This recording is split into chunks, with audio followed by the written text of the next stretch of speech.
So I just got sent this. I saw it on a TikTok feed. Someone tagged me, and this is the Dan Andrews. It was the joint Dan Andrews Gladys Bickerlian award for Australian of the Year community service based. It goes to Clive Palmer. You got the FriendlyJordies team, Shanks and Christo. You have Alex Cooney, who's a New South Wales police officer. You also have the Aussie Cossack.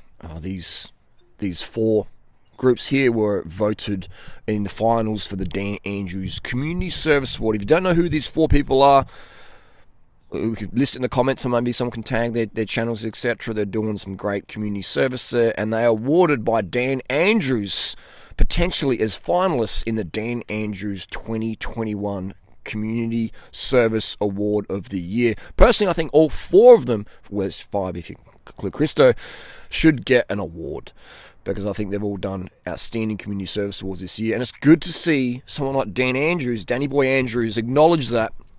You know, Dan's come under a lot of flack in the media, Sky News, etc. Some people in Melbourne, maybe five or so people in Melbourne don't really like Dan.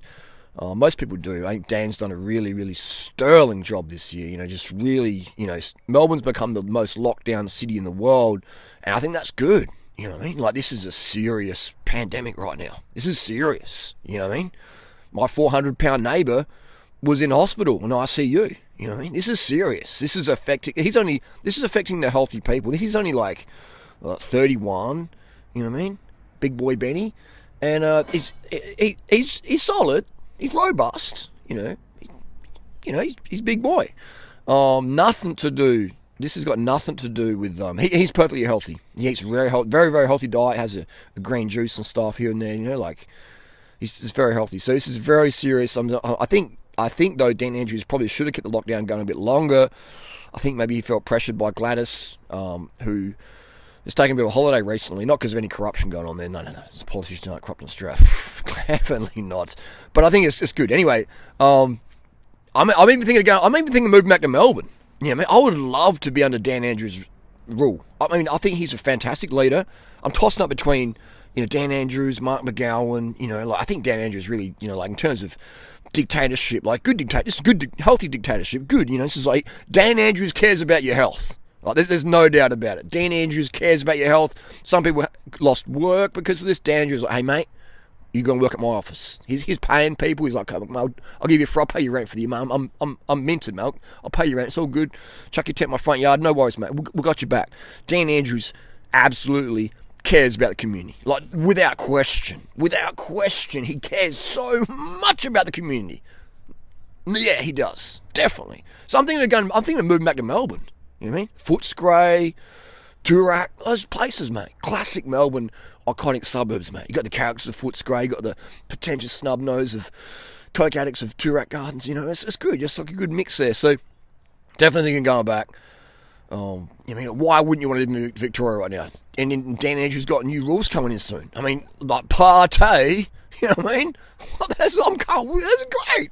Imagine that, living in Victoria, knowing that any moment now, Danny Boy can just throw down another lockdown. That would make me feel incredibly safe that I've got a leader, a masculine leader, like Danny Boy, who's just making his own rules, making his own. What a rebel, mate! What a rebel with a cause. So, this is really good. So I think it's great. So that would give me certainty that a significant leader is looking after the community like that, just to be able to put down locked doors, basically, locking the town, the ring of steel around Melbourne, keep all the nasties out, the virus. I mean, Corona goes to the border. Sees Dan Andrews, it's like, whoosh, we're going back to Darwin. So it's very, very good. So I think definitely we should all move to Melbourne. I mean, you feel safe there. Dan's got your back. Lose your job, business goes blank, Dan Andrews is going to give you a shout out on social media. Going to start a new business because your last one had to close. Dan Andrews going to give you a shout out with Kerry Chant at the club, on the stage, on the mic in the hand, and go check out this guy's new t-shirt shop. Subscribe, like, share. They got your back. They care. Dan Andrews cares so much about you. That's why he's done this community award for our 4 or 5 Australian social media influencers who are doing a great job out there spreading truth. But have a look at it. If you don't know who those people are, Clive Palmer, the FriendlyJordies crew, Aussie Cossack, Alex Cooney, police officer, served for 10, 12 years, 8 years. Yeah. So people of experience doing a great job. I think, yeah, go check them out. That's my tip of the day. Get into Melbourne, move to Melbourne as soon as you can. The property price is going up. It's going to be crazy. It's Melbourne, man. We've got Melbourne. They used to call it Hellburn. Melbourne is like the place to live. Most livable city in the world. Safest city in the world. Biggest lockdowns in the world. Danny Boy at the party, on the stage, at the club with Kerry Chant, making it drop. Bam. Can't wait. I'm moving to Melbourne this week.